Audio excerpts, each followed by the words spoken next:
બનાસકાંઠામાં 3.8ની તીવ્રતાના ભૂકંપના આંચકાના સીસીટીવી સામે આવ્યા છે. પાલનપુરથી 34 કિલોમીટર દૂર ડેરી ગામ પાસે કેન્દ્રબિંદુ હતું.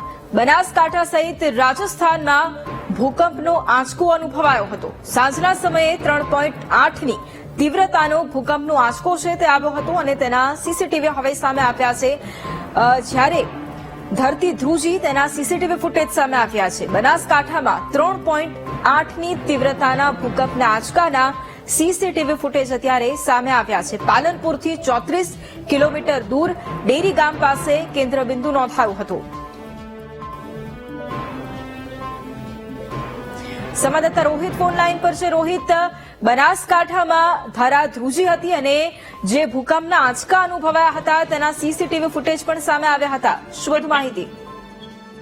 જે વૈભવી ચોક્કસથી વાત કરવામાં આવે તો બનાસકાંઠા જિલ્લામાં ગઈકાલ સાંજે ભૂકંપના આંચકા અનુભવાયા હતા. ખાસ કરીને જે પાલનપુરથી 34 કિલોમીટર દૂર દાંતીવાડાના જે ડેરી ગામ છે ત્યાં આ જે ભૂકંપનું હતું તે કેન્દ્ર બિંદુ નોંધાયું હતું. એટલે કે કહી શકાય કે તેના સીસીટીવી વાયરસ છે કે મંદિરની અંદર આ જે સીસીટીવી લગાવેલો હતો તેમાં જે સમય ભૂકંપ આવ્યો હતો તે આ સમગ્ર ઘટના હતી તે આ સીસીટીવીમાં કેદ થઈ હતી. અને આ જે ભૂકંપના આંચકાને લઈ લોકોમાં ભયનો માહોલ પણ સર્જાયો હતો. એટલે કે કહી શકાય કે સાંજના સમયે ભૂકંપ આવતા લોકો પણ ઘરની બહાર દોડી આવ્યા હતા. અને આ જે સમગ્ર જે સીસીટીવી છે હાલ સોશિયલ મીડિયામાં પણ વાયરલ થઈ રહ્યો છે. જી વૈભવી. બિલકુલ, આભાર રોહિત તમામ જાણકારી માટે.